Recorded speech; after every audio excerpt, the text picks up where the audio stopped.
주 안에 있는 그리스도인들은 언제나 그 희망은 영원하다라고 말할 수 있겠습니다. 그것이 행여 우리 가운데 있는 어떤 실수나 또 우리의 과오가 있을지라도 주 안에 있는 그리스도인들은 우리의 노력과 열심으로가 아닌 오직 주님으로부터 오는 은총을 입은 자들이기에 우리의 희망은 영원하다라고 말할 수 있겠습니다. 오늘 이 방송을 청취하는 여러분들에게도 주님이 주시는 희망이 영원함을 선포합니다.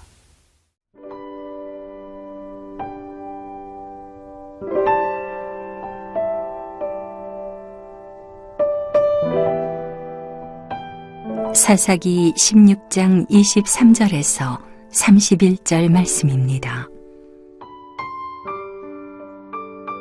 블레셋 사람의 방백들이 이르되 우리의 신이 우리 원수 삼손을 우리 손에 넘겨주었다 하고 다 모여 그들의 신 다곤에게 큰 제사를 드리고 즐거워하고 백성들도 삼손을 보았으므로 이르되 우리의 땅을 망쳐놓고 우리의 많은 사람을 죽인 원수를 우리의 신이 우리 손에 넘겨주었다 하고 자기들의 신을 찬양하며 그들의 마음이 즐거울 때에 이르되 삼손을 불러다가 우리를 위하여 제주를 부리게 하자 하고 옥에서 삼손을 불러내매 삼손이 그들을 위하여 제주를 부리니라.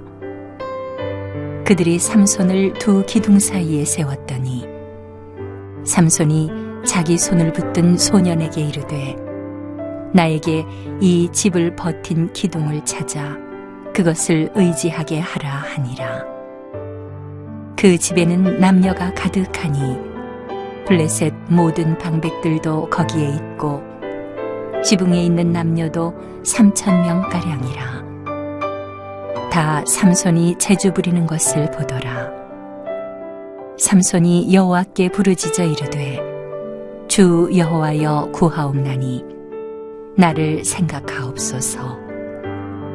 하나님이여 구하옵나니 이번만 나를 강하게 하사 나의 두 눈을 뺀 블레셋 사람에게 원수를 단번에 갚게 하옵소서 하고 삼손이 집을 버틴 두 기둥 가운데 하나는 왼손으로 하나는 오른손으로 껴 의지하고 삼손이 이르되 블레셋 사람과 함께 죽기를 원하노라 하고 힘을 다하여 몸을 굽히매 그 집이 곧 무너져 그 안에 있는 모든 방백들과 온 백성에게 덮이니 삼손이 죽을 때에 죽인 자가 살았을 때에 죽인 자보다 더욱 많았더라. 그의 형제와 아버지의 온 집이 다 내려가서 그의 시체를 가지고 올라가서 소라와 에스다올 사이 그의 아버지 마노아의 장지에 장사하니라. 삼손이 이스라엘의 사사로 20년 동안 지냈더라. 우리 그리스도인들이 살아가는 이 현실은 우리가 원튼 원하지 않든 또 우리가 기대했든지 기대하지 못하였던지 우리는 바벨론과 같은 모습으로 상징되어지는 그러한 세대를 살아가고 있다라고 말할 수 있겠습니다. 그리스도인들과 하나님의 나라를 저항하고 또 거역하는 바벨론으로 상징되는 이 세대의 모습을 오늘 본문 말씀 가운데에서 발견할 수가 있겠습니다. 우리 23절과 24절을 읽어보겠습니다. 블레셋 사람의 방백들이 이르되 우리의 신이 우리 원수 삼손을 우리 손에 넘겨주었다 하고 다 모여 그들의 신 다곤에게 큰 제사를 드리고 즐거워하고 백성들도 삼손을 보았으므로 이르되 우리의 땅을 망쳐놓고 우리의 많은 사람을 죽인 원수를 우리의 신이 우리 손에 넘겨주었다 하고 자기들의 신을 찬양하며. 이 두 구절 속에서 발견되어지는 블레셋 사람들의 흥분은 단지 삼손의 시대에 있었던 특별한 상황만을 이야기하지 않습니다. 지금 이 모습은 우리가 살아가는 이 현실 가운데 우리가 느끼지 못하게 하나님의 나라를 거역하는 어둠의 세계들의 표현이라고 말할 수 있겠습니다. 그것을 표현해주는 가장 중요한 단어는 우리라고 하는 단어이겠습니다. 오늘 본문 말씀에 우리라는 단어가 연거푸 무려 8번이나 등장하고 있습니다. 그들은 무엇을 중심으로 한 우리라는 마음을 가진 것일까요? 그것은 단 한 가지, 하나님을 제외한, 하나님을 떠난 그 모든 세계의 총합이라고 말할 수 있겠습니다. 우리의 신이 우리 원수 삼손을 우리 손에 넘겨주었다라고 이야기합니다. 표면적으로는 삼손을 대적하는 것 같지만 그러나 직접적으로는, 본질적으로는 하나님에 대한 거부이며 저항이라고 말할 수 있겠습니다. 그들의 신이 여호와를 저항하고 거역하고 있음을 이야기해주고 있습니다. 우리가 살아가는 이 현실은 또한 그렇습니다. 보이지 않는 것이지만 그러나 하나님을 떠난 모든 세계들이 일제히 우리라고 그렇게 규합하고 단결합니다.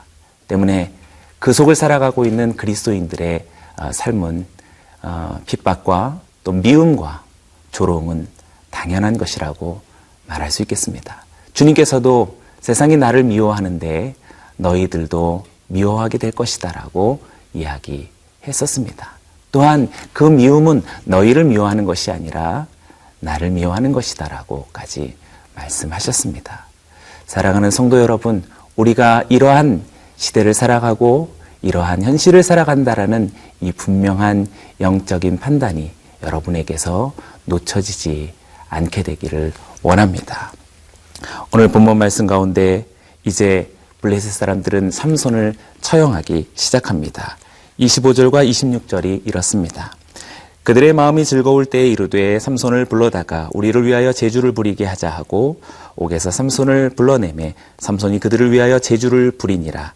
그들이 삼손을 두 기둥 사이에 세웠더니 삼손이 자기 손을 붙든 소년에게 이르되 나에게 이 집을 버틴 기둥을 찾아 그것을 의지하게 하라 하니라. 삼손을 사로잡고 여호와 하나님에 대한 대적을 무척 기뻐하는 그들만의 행복, 그들만의 축제, 그들만의 이 흥분, 그들은 드디어 이제 삼손의 재주와 조롱을 보는 그 맛에 흠뻑 취해져 있습니다.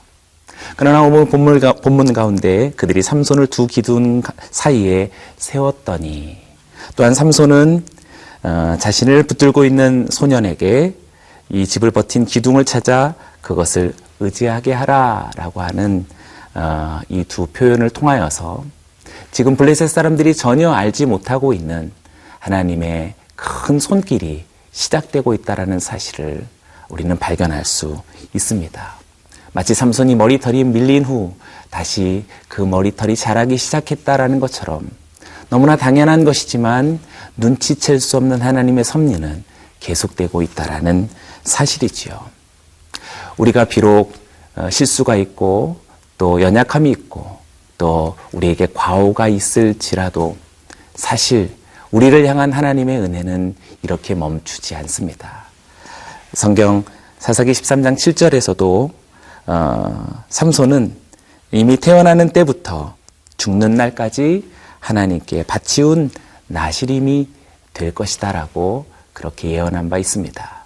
아무리 두 눈이 뽑혔고 아무리 허랑방탕한 세월을 살아와 비난을 받기에 합당한 삼손이라 할지라도 하나님의 은혜는 아직까지 끝나지 않았고 두 기둥 사이에 놓여진 삼손은 여전히 하나님의 큰 기회의 사이에 두어진 존재임을 발견합니다. 여러분에게도 지금 이러한 하나님의 희망과 은혜는 계속되고 있다는 사실을 굳건히 믿으시기를 바랍니다.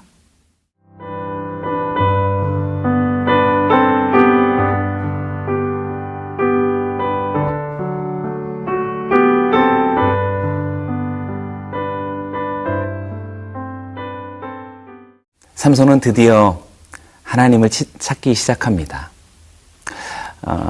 예전에 라맛 레히라고 하는 자기 자신의 승리에 도취되어진 자기 자신만의 승전가에서 목말라 하여 하나님의 도움의 은총을 구하던 에낙고레라고 하는 부르짖는 자의 셈이라는 그때에도 하나님을 찾고 구했지만 사실 오늘 이 다곤 신전에서 두 기둥 사이에 세워진 삼손의 하나님을 찾음은 사실 우리의 마음속에서도 느껴질 만큼 진실함이 엿보입니다. 아마 틀림없이 하나님께서도 삼손의 이 울부짖음을 들으셨을 것입니다. 28절을 한번 읽어보겠습니다. 삼손이 여호와께 부르짖어 이르되 주 여호와여 구하옵나니 나를 생각하옵소서. 하나님이여 구하옵나니 이번만 나를 강하게 하사 나의 두 눈을 뺀 블레셋 사람에게 원수를 단번에 갖게 하옵소서 하고, 삼손이 주 여호와여 라고 주님의 이름을 부르고 있습니다. 하나님께서 들으시고 이미 삼손이 부르짖기 전에도 하나님의 은혜의 희망은 여전히 계속되고 있겠지만, 그러나 삼손의 이 부르짖음은 드디어 하늘문이 열리고 하나님의 개입이 시작되는 놀라운 순간을 맞이하게 됩니다. 사랑하는 성도 여러분, 은혜의 시작은 또 새로운 희망의 그런 빛을 발하는 그 시작은 우리가 하나님의 이름을 부르며 그를 찾음으로부터 시작된다라는 사실을 발견하게 됩니다. 우리가 낙심하고 절망에 있을 이유가 없습니다. 주님의 은총은 주 안에 있는 자에게 그 희망이 영원하다라고 앞서 이야기한 것처럼 우리가 얼마든지 주를 부르고 찾는다면 하늘의 문을 여시고 그분께서 응답하시며 여기는 저와 여러분들에게 놀라운 하나님의 일들을 새롭게 이루어 가실 줄로 믿습니다. 이제 삼손이 하나님 앞에 부르짖은 이후에 이렇게 외치며 장렬한 최후를 맞이하게 됩니다. 30절의 말씀입니다. 삼손이 이르되 블레셋 사람과 함께 죽기를 원하노라 하고 힘을 다하여 몸을 굽히매 그 집이 곧 무너져 그 안에 있는 모든 방백들과 온 백성에게 덮이니 삼손이 죽을 때에 죽인 자가 살았을 때에 죽인 자보다 더욱 많았더라. 삼손은 블레셋 사람과 함께 죽기를 원하노라 라고 이야기합니다.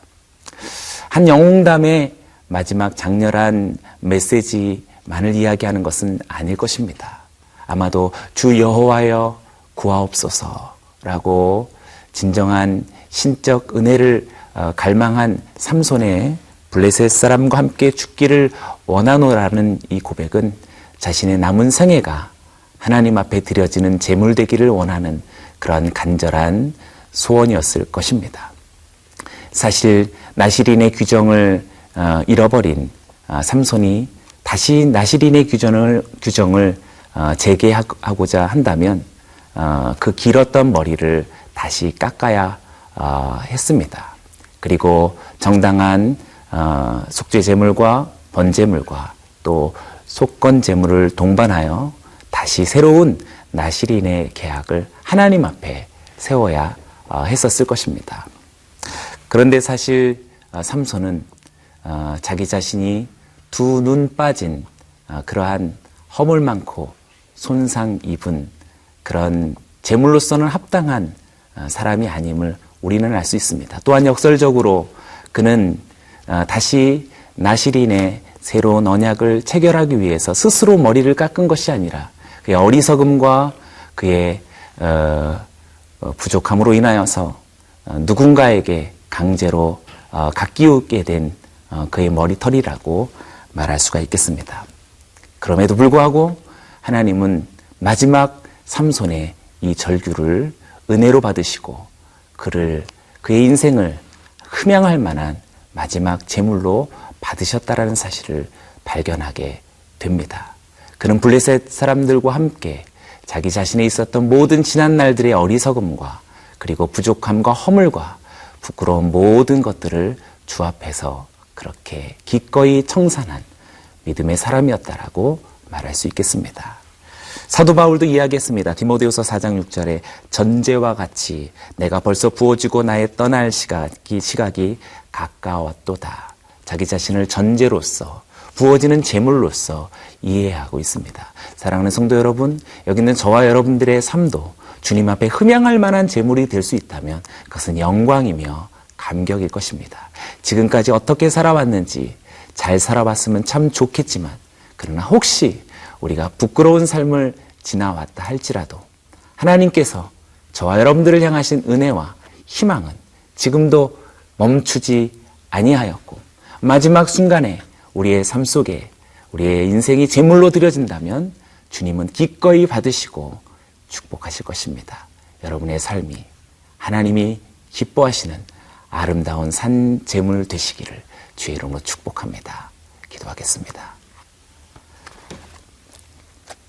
좋으신 하나님 아버지, 사람은 신실치 않지만 하나님은 일양 미쁘시니 그의 은혜가 영원토록 그렇게 한결같으심을 믿습니다.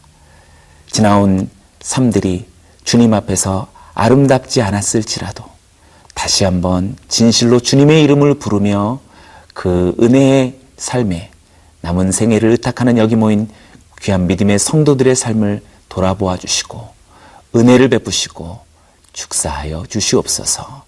감사하며 예수님의 이름으로 기도드리옵나이다. 아멘.